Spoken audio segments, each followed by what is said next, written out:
नमस्कार, आपका बहुत बहुत स्वागत है आर्यन टीवी नेशनल में। मैं हूं आपके साथ वर्षा शर्मा। रुक करेंगे उत्तर प्रदेश की खबरों की ओर। असम में नई सरकार के शपथ ग्रहण समारोह का भव्य आयोजन गुवाहाटी में किया गया। इस अवसर पर पूरे राज्य में उत्साह का माहौल देखने को मिला और बड़ी संख्या में गणमान्य अतिथि यहां राजनीतिक हस्तियां शामिल हुई। इस कार्यक्रम में उत्तर प्रदेश के मुख्यमंत्री योगी आदित्यनाथ विशेष रूप से अतिथि के रूप में यहां मौजूद रहे। वे समारोह में शामिल होने के लिए गुवाहाटी पहुंचे और उन्होंने नई सरकार को शुभकामनाएं दी। समारोह में असम के मुख्यमंत्री हेमंत बिस्वा शर्मा के नेतृत्व में नई सरकार ने शपथ ली। इस दौरान उन्होंने राज्य के विकास, सुशासन और जन कल्याण को प्राथमिकता देने का संदेश दिया।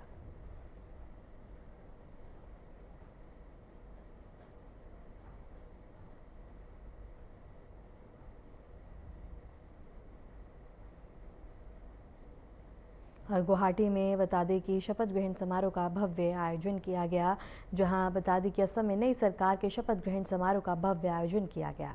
इस अवसर पर पूरे राज्य में उत्साह का माहौल देखने को मिला और बड़ी संख्या में गणमान्य अतिथि और राजनीतिक हस्तियां यहां शामिल हुई। इस कार्यक्रम में उत्तर प्रदेश के मुख्यमंत्री योगी आदित्यनाथ विशेष अतिथि के रूप में मौजूद रहे। वे समारोह में शामिल होने के लिए गुवाहाटी पहुंचे और उन्होंने नई सरकार को शुभकामनाएं दी। समारोह में असम के मुख्यमंत्री हेमंत बिस्वा शर्मा के नेतृत्व में नई सरकार ने शपथ ली। इस दौरान उन्होंने राज्य के विकास, सुशासन और जन कल्याण को प्राथमिकता देने का संदेश दिया।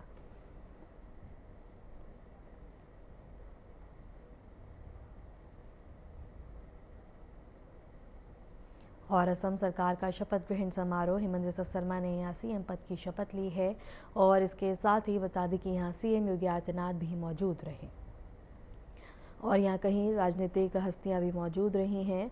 और असम में नई सरकार के शपथ ग्रहण समारोह का भव्य आयोजन गुवाहाटी में किया गया। इस अवसर पर पूरे राज्य में उत्साह का माहौल देखने को मिला और बड़ी संख्या में गणमान्य अतिथि और राजनीतिक हस्तियां यहां शामिल हुई।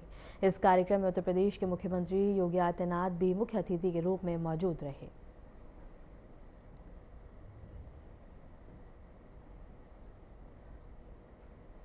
उत्तर प्रदेश में बीजेपी की प्रदेश मुख्यालय लखनऊ में एक बड़ी और महत्वपूर्ण बैठक जारी है। इस बैठक को संगठनात्मक दृष्टि से बेहद ही अहम माना जा रहा है। बैठक में प्रदेश के सभी जिला अध्यक्ष मौजूद हैं। मुख्य रूप से बूथ प्रबंधन को मजबूत करने, संगठन को जमीनी स्तर और अधिक सक्रिय बनाने और आगामी अभियानों की रणनीति पर विस्तार से चर्चा की जा रही है। विधानसभा चुनाव से पहले यह बैठक बीजेपी के लिए महत्वपूर्ण मानी जा रही है, जिसमें संगठनात्मक कार्यों की समीक्षा और भविष्य की कार्य योजना पर फोकस किया है। तो वहीं बता दें कि कैबिनेट विस्तार के बाद संगठन की यह पहली बैठक है। और लखनऊ में बता दें कि बैठक जारी है और इसके साथ ही इस बैठक को संगठनात्मक दृष्टि से बेहद ही अहम माना जा रहा है। बैठक में प्रदेश के सभी जिला अध्यक्ष मौजूद हैं। मुख्य रूप से बूथ प्रबंधन को मजबूत करने, संगठन को जमीनी स्तर और अधिक सक्रिय बनाने और आगामी अभियानों की रणनीति पर विस्तार से चर्चा की जा रही है। विधानसभा चुनाव से पहले यह बैठक बीजेपी के लिए महत्वपूर्ण मानी जा रही है, जिसमें संगठनात्मक कार्यों की समीक्षा और भविष्य की कार्य योजना पर फोकस है। तो वहीं बता दें कि कैबिनेट विस्तार के बाद ये संगठन की पहली बैठक है। और लखनऊ में बता दें कि बीजेपी की महत्वपूर्ण बैठक जारी है। इसी पर रुक करेंगे हमारे संवाददाता अमन प्रधान का। अमन, क्या कुछ जानकारी है? कैबिनेट विस्तार के बाद पहली महत्वपूर्ण बैठक है, किस तरह की यहाँ लगता है कि रणनीति तय होती हुई नजर आएगी? अमन, देखिए वर्षा, जिस तरीके से बात की जाए तो एक बड़ी बैठक है और बड़ी बैठक में सभी जो जिलाध्यक्ष हैं उनको संगठन से जुड़े कार्य हैं उनको लेकर के समीक्षा की जा रही कि किस तरीके से उत्तर प्रदेश में 2027 विधानसभा का जो दौर है उसको तरीके से और मजबूती दी जाए, क्योंकि कहीं ना कहीं 2027 का जो विधानसभा चुनाव है कई मायनों में अहम माना जा रहा है, क्योंकि जिस तरीके से 2022 का विधानसभा अगर भारतीय जनता पार्टी जीतती है और तीसरी बार अगर सरकार बनाती है तो कहीं ना कहीं एक बड़ी उपलब्धि भी होगी। और जिस तरीके से संगठन में जिस तरीके से बदलावों की बात की जाए और जिस तरीके से संगठन में और मजबूती की बात की जाए उस पर भी कहीं ना कहीं चर्चा हो सकती है, क्योंकि कहीं ना कहीं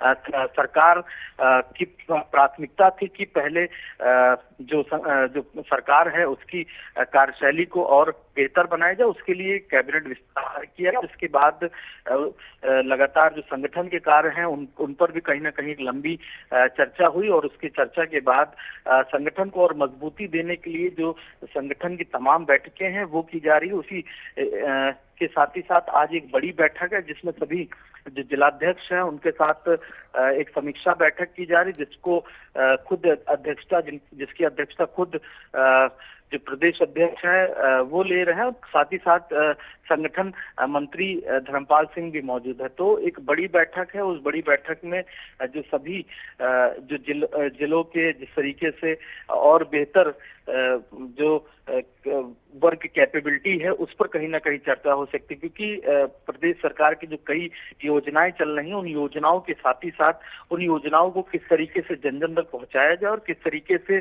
उन योजनाओं को और बेहतर रूप दिया जाए। क्योंकि जब कोई भी व्यक्ति जो सरकार की योजनाएं हैं उनके साथ जुड़ता है तो कहीं ना कहीं जो वोट परसेंटेज है वो भी बढ़ता है। तो उसको लेकर के बूथ अध्यक्षों के साथ और कहीं ना कहीं जिलाध्यक्षों के साथ एक बड़ी बैठक चल रही है। उस बड़ी बैठक में साफ तौर पर प्रदेश की नीतियों पर और किस तरीके से संगठन और बेहतर कार्य किया जाए इस पर कहीं ना कहीं चर्चा की जा रही है। बस बिल्कुल अमन, चुनाव से पहले यहाँ तमाम रणनीति तय की जा रही है, लेकिन सबसे बड़ी चुनौती ये है कि उन वर्ग और उन लोगों तक कैसे पहुंचा जाए जो हमेशा योजनाओं से वंचित रह जाते हैं, जहां शायद चुनाव के चलते शायद कभी कभी पार्टी वहां ध्यान नहीं दे पाती है। लेकिन अब चुनाव से पहले रणनीति तैयार की जा रही है, तो सबसे पहले कहीं ना कहीं पार्टी उन्हीं वर्ग, उन्हीं लोगों और उन्हीं स्थानों पर फोकस करती हुई भी नजर आएगी क्या अमन? अगर बात की जाए संगठन में तो क्षेत्रीय जो तमाम जो पदाधिकारी हैं उनसे इसीलिए बैठक की जा रही है कि किस तरीके से क्षेत्र में किस तरीके का जो वर्ग है वो रहता है और किस तरीके से वहां पर जो योजनाएं हैं वो किस पंक्ति तक पहुंची हैं। तो किस तरीके से, क्योंकि कहीं ना कहीं जो जिम्मेदारी है वो प्रशासन के साथ ही साथ जो वहां के स्थानीय नेता हैं उनकी भी कहीं ना कहीं एक अहम जिम्मेदारी होती है कि जो सरकार की योजनाएं हैं वो जन जन तक पहुंचाई जाए। तो एक जो क्षेत्रीय संगठन होता है और क्षेत्रीय जो संगठन के पदाधिकारी है तो उनसे कहीं ना कहीं काफी एक बड़ी उपलब्धता होती है और कहीं ना कहीं उनसे बड़ी एक उपेक्षा होती है कि जो संगठन के जो पदाधिकारी हैं वो जो सरकार की योजनाएं हैं वो जन जन तक पहुंचाएं। तो एक बड़ी जो रणनीति है वो कहीं ना कहीं बनाती हुई भारतीय जनता पार्टी दिखाई दे रही है कि जो शहरों में जिस तरीके से जो योजनाएं हैं वो कहीं ना कहीं आम जनता तक पहुंच जाती है, लेकिन आज भी जो ग्रामीण अंचल हैं वहां पर इस तरीके की जो समस्याएं हैं वो कहीं ना कहीं देखने को मिलती हैं। तो उन सभी समस्याओं को काउंटर करने के लिए ये जो तमाम बैठकें हैं वो कहीं ना कहीं संगठन की इसलिए भी महत्वपूर्ण रहती हैं कि उन बैठकों में जो सभी जिलाध्यक्ष हैं, जो सभी बूथ अध्यक्ष, उनको इस बात की जिम्मेदारी दी जाए कि वो सभी जो पहले पायदान पर बैठा व्यक्ति है उसको भी सभी सरकार की योजनाओं का लाभ मिल सके और अंतिम पंक्ति पर बैठे व्यक्ति को भी। तो इन सब चीजों को ज्यादा सुनिश्चित ढंग से बताने के लिए इस तरीके की जो कार्यशालाएं हैं, इस तरीके की जो संगठन की बैठकें हैं वो कहीं ना कहीं खासा जरूरी मानी जाती हैं। अमन, जिस तरह से 2024 लोकसभा चुनाव में सपा का पीडीए फॉर्मूला कहीं ना कहीं बीजेपी पे भारी पड़ता हुआ नजर आया था, अब इस फॉर्मूले को फेल करने के लिए किस तरह से बीजेपी रणनीति तैयार करती हुई नजर आएगी अमन? देखिए, अगर बात की जाए 2024 का लोकसभा चुनाव भारतीय जनता पार्टी के लिए उतना बेहतर नहीं दिखा, लेकिन कहीं ना कहीं संविधान का मुद्दा जिस तरीके से समाजवादी पार्टी ने उठाया, पीडीए का एक फॉर्मूला लेकर के आई जिसमें पिछड़े दलित और अल्पसंख्यकों को एक लाइन में जोड़ा और उसके बाद कहीं ना कहीं एक कोर वोट बैंक जिस तरीके से समाजवादी पार्टी को पड़ा, तो उसको काउंटर करने के लिए जो रणनीति है वो 2024 के बाद से लगातार बनाई जा रही थी और उसी के बाद से एक जो प्रदेश अध्यक्ष है उनको उनकी नियुक्ति की गई और कहीं ना कहीं जिस तरीके से इस बार का जो मंत्रिमंडल विस्तार है उसमें भी जो 2 मंत्री ऐसे हैं जो कि दलित समाज से जो कि आरोप रखते हैं। तो कहीं ना कहीं पीडीए का जो फॉर्मूला है उसको काउंटर करने के लिए लगातार जो प्रयास है वो भारतीय जनता पार्टी बना रही है और जिस तरीके से कृष्णा पासवान की बात की जाए, चाहे सुरेंद्र दिलेर की बात की जाए, उन दोनों को राज्य मंत्री का जो दायित्व है वो सौंपा गया है और उसके बाद से कहीं ना कहीं एक बड़ी चुनौती होने वाली है समाजवादी पार्टी के लिए कि उनका पीडीए का जो फॉर्मूला है उसको काउंटर करने के लिए लगातार जो चाहे सरकार की बात की जाए, चाहे संगठन की बात की जाए, उसमें एक बड़ा बदलाव कहीं ना कहीं भारतीय जनता पार्टी में भी दिखाई दे रहा है कि हर एक वर्ग को जोड़ करके जो तमाम जो चीजें हैं, चाहे संगठन की बात की जाए, चाहे सरकार की बात की जाए, तो तमाम उन सभी चीजों को जोड़ करके एक बड़ी रणनीति बनाई जा रही है। और रणनीति के तहत ही 2027 का जो विधानसभा चुनाव, उसमें कहीं ना कहीं ये जो रणनीति है वो खासा कारगर साबित होने वाली है। वर्षा, अमन, बीजेपी जनता तक अपनी सारी योजनाओं को पहुंचाने के लिए किस तरह की रणनीति तैयार करती हुई बैठक में नजर आएगी, ताकि जनता किसी भी योजना से वंचित ना रहे और उनको उन योजनाओं के बारे में पता भी चले?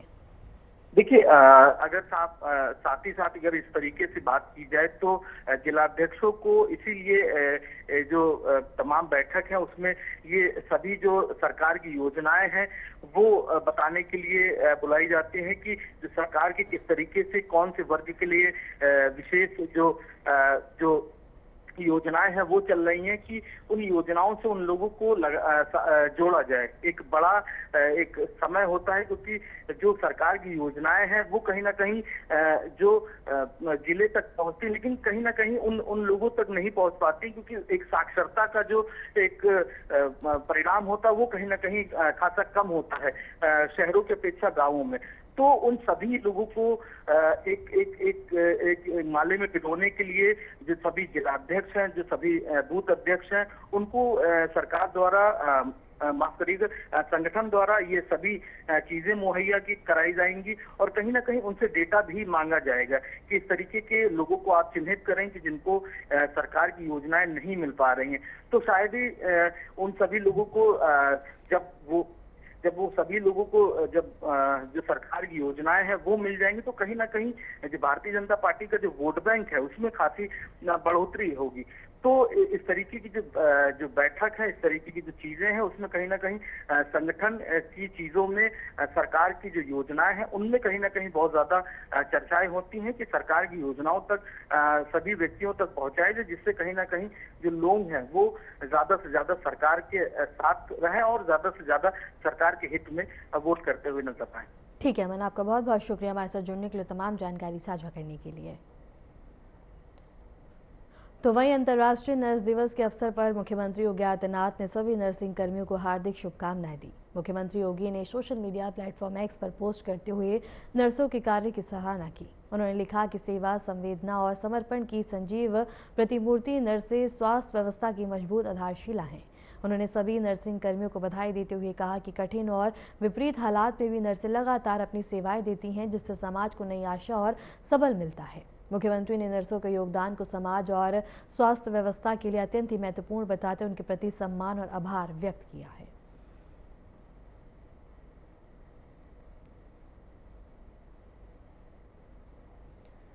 वहीं उत्तर प्रदेश में कैबिनेट विस्तार के बाद अब नए मंत्रियों के दफ्तरों का आवंटन कर दिया गया। राज्य संपत्ति विभाग द्वारा मंत्रियों को मुख्य भवन और बापू भवन सचिवालय में कार्यालय आवंटित किए गए हैं, जिन्हें औपचारिक रूप से जारी किया जा रहा है। जानकारी के अनुसार कैबिनेट मंत्री भूपेंद्र चौधरी को विधान भवन के मुख्य भवन में पहली मंजिल पर बतादें कि कक्ष संख्या 82B आवंटित किया गया। वहीं अन्य मंत्रियों को बापू भवन सचिवालय में अलग अलग तल पर कार्यालय दिए गए हैं। कैबिनेट मंत्री मनोज पांडे को 8वें तल पर, जबकि राज्य मंत्री अजीत सिंह पाल को 3रे तल पर कार्यालय मिला है। इसके साथ ही इसी तरह से अन्य मंत्रियों को भी उनके पद के अनुसार अलग अलग कक्ष आवंटित किए गए। इसके साथ ही नए मंत्रियों के आवास आवंटन की फाइल को भी राज्य संपत्ति विभाग द्वारा वित्त मंत्री सुरेश खन्ना के नेतृत्व वाली मंत्री आवास समिति के पास मंजूरी के लिए भेज दिया गया। सूत्रों के मुताबिक बीजेपी संगठन में भी जल्द बड़े बदलाव देखने को मिल सकते हैं।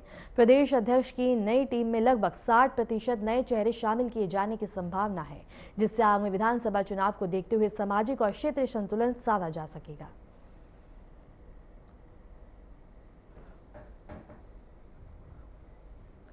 और ग्राफिक्स के जरिए से आपको बता दें, यूपी कैबिनेट में दफ्तरों का बंटवारा, नए मंत्रियों के कार्यालय तय कर दिए गए हैं। विधान भवन, बापू भवन में मंत्रियों को यहां दफ्तर मिले हैं। भूपेंद्र चौधरी को विधान भवन में स्थान मिला है। इसके साथ ही अन्य मंत्री बापू भवन में तैनात किए गए हैं। ग्राफिक्स के जरिए से यह हम आपको दिखा रहे हैं, जहां मनोज पांडे को 8वें तल पर दफ्तर मिला है, अजीत सिंह पाल को 3रे तल पर कार्यालय मिला है। वहीं अगर बात करें सोमेंद्र तोमर को, तो 4थे तल पर उनको कक्ष मिला है। और कृष्णा पासवान को भी बता दें कि AF 34 कक्ष दिया गया है। सुरेंद्र दिलेर को छठे तल पर दफ्तर मिला है। हंसराज विश्वकर्मा को भी कार्यालय आवंटित हुआ है। राज्य संपत्ति विभाग ने सभी आवंटन पूरे कर दिए हैं और इसके साथ ही बता दें कि यूपी कैबिनेट में दफ्तरों का बंटवारा हो चुका है। और इसके साथ ही ग्राफिक्स के जरिए से अब अगर आपको बता दें, प्रदेश बीजेपी संगठन की बारी, जहां बीजेपी संगठन में बड़े बदलाव की तैयारी शुरू हो गई है। पंकज चौधरी की नई टीम जल्द ही घोषित होगी। लगभग 60% नए चेहरे यहां शामिल होंगे। अनुभवी नेताओं को भी टीम में स्थान मिलेगा। क्षेत्रीय अध्यक्षों को भी यहां बदलाव की संभावना है।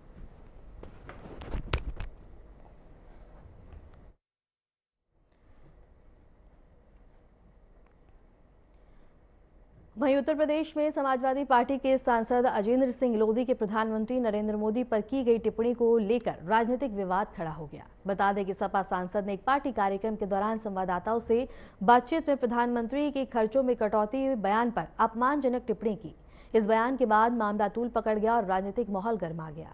इसके बाद बीजेपी नेता सत्येंद्र प्रताप की शिकायत पर महोबा के थाना नगर में सांसद अजेंद्र सिंह लोधी के खिलाफ FIR दर्ज की गई। आरोप है कि उन्होंने प्रधानमंत्री के खिलाफ अपमानजनक भाषा का इस्तेमाल किया। तो वहीं पुलिस ने मामला दर्ज कर जांच शुरू कर दी है।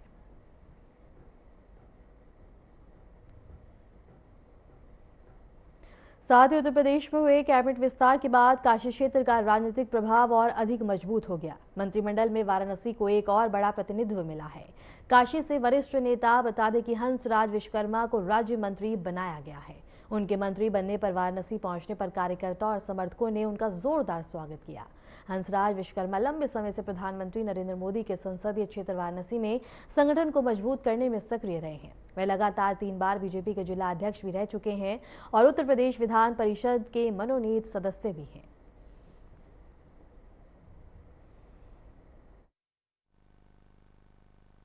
हमको किसी को भी किसी चीज का अच्छा पद मिलता है तो सब खुशी होती है। विशेष तौर से राजनीतिक कार्यकर्ताओं को जब कोई पद मिल जाता है, कोई विधायक बन जाता है, कोई चेयरमैन बन जाता है, कोई मेयर बन जाता है, तो उसको कितनी अपार खुशी होती है। उसके दोस्तों को, उसके मित्रों को, जो पार्टी में काम करते हैं उनको। तो आज देख रहे हैं कि लगातार कार्यकर्ताओं की खुशी लखनऊ से लेकर बनारस तक स्वागत कर रहे हैं। तो उनको खुशी है कि हमारे बीच का कार्यकर्ता कोई आज मंत्री प्रदेश सरकार ने बनाया, तो निश्चित तौर पर अपने वाराणसी के सांसद, देश के सबसे प्रधानमंत्री, और आप सब लोग जानते हैं कि दुनिया के सबसे लोकप्रिय नेता आदरणीय नरेंद्र मोदी जी और यशस्वी मुख्यमंत्री जो अभी आज आए थे आदरणीय आदित्य योगीनाथ जी, और हमारा संगठन वर्तमान प्रदेश अध्यक्ष, पूर्व प्रदेश अध्यक्ष संगठन और केंद्र का जो संगठन है, संगठन महामंत्री BL जोशी जी, हमारे संगठन के शिल्पी माननीय सुनील बंसल जी, JP नड्डा जी, नवीन जी,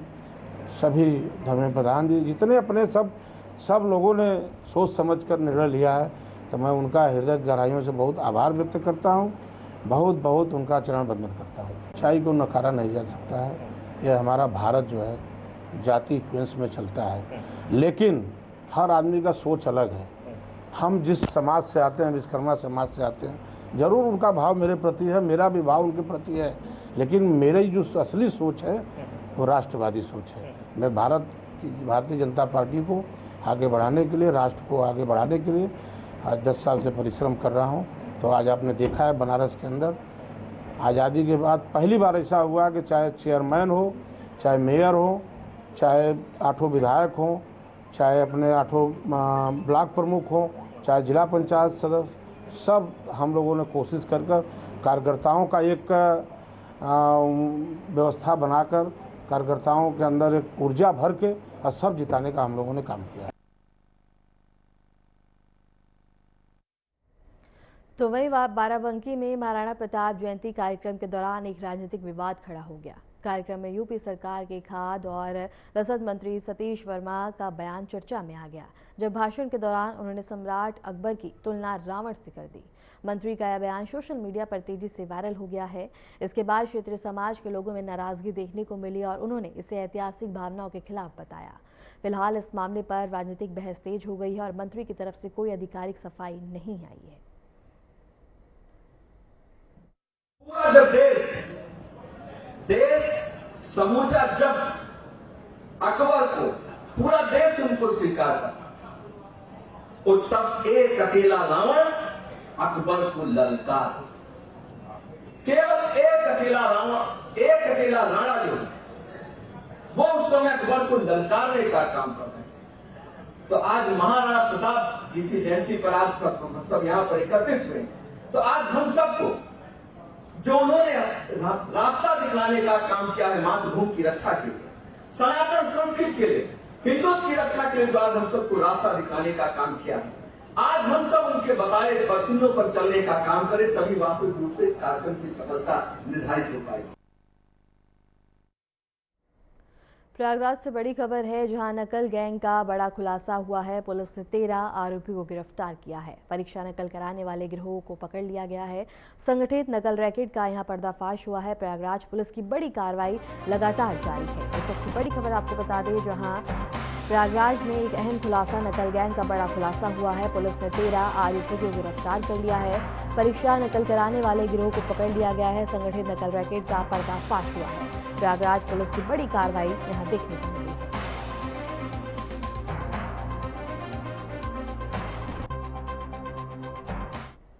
चंदौली में 24 घंटे के भीतर 3 हत्याएं से दहशत फैलाने वाले शातिर साइको किलर पुलिस मुठभेड़ में ढेर हो गया। एसओजी अलीनगर पुलिस और इसके साथ जीआरपी की संयुक्त कार्रवाई में बड़ी सफलता मिली है। आरोपी ने बता दें कि ताड़ीघाट पैसेंजर ट्रेन में पहली वारदात को अंजाम देते हुए एक यात्री के सिर में गोली मारकर हत्या कर दी। इसके बाद बता दें कि एक्सप्रेस में चलती ट्रेन के अंदर एक और युवक को गोली मारकर मौत के घाट उतार दिया। तीसरी वारदात अलीनगर के जीवक अस्पताल में हुई, जहां भर्ती एक महिला मरीज के सिर में गोली मारकर उसकी भी हत्या कर दी गई। अस्पताल ले जाते समय आरोपी ने पुलिसकर्मी की पिस्तौल छीनकर फायरिंग कर दी, जिसके जवाब में पुलिस ने उसे मुठभेड़ में ढेर कर दिया।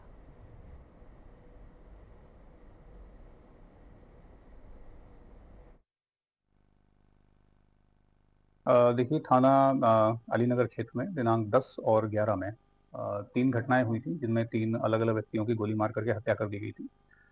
इस प्रकरण में जो आज सुबह का इंसिडेंट था, जिसमें अस्पताल में एक महिला की गोली मार के हत्या की गई थी, वहां पर जो अभियुक्त था उसको जनता के द्वारा पकड़ा गया था, उसको पुलिस हिरासत में दिया गया था। इस व्यक्ति से पुलिस के द्वारा पूछताछ की गई थी। उसमें ये तथ्य सामने आया कि इसका नाम गुरप्रीत सिंह है और ये पंजाब में अमृतसर का रहने वाला है और ये पहले आर्मी में था। 2021 में ये आर्मी से पदमुक्त हुआ था।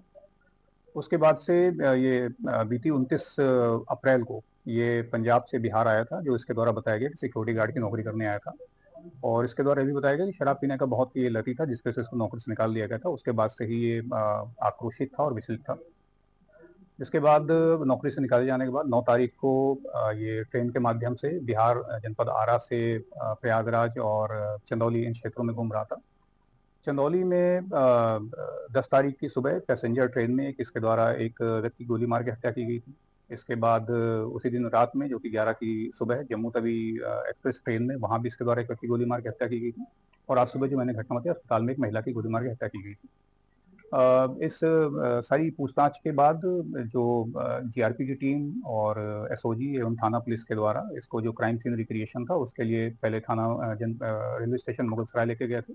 चंदौली में 24 घंटे के अंदर 3 हत्याओं से दहशत फैलाने वाला साथी साइको किलर पुलिस मुठभेड़ में ढेर हो गया है। पुलिस के मुताबिक पहली घटना उसने डीडीयू ताड़ीघाट पैसेंजर में की, जहां बैठे एक यात्री की गोली मारकर हत्या कर दी। वही दूसरी घटना उसने जम्मू तवी एक्सप्रेस में की, जहां दूसरे यात्री को भी उसने गोली मार दी थी। वही तीसरी घटना उसने अलीनगर के जीवक हॉस्पिटल में की, जहां भर्ती महिला मरीज की गोली मारकर हत्या कर दी। अस्पताल से हत्यारा भागी रहा था कि ग्रामीणों ने दौड़ाकर पकड़ लिया, पुलिस के हवाले कर दिया।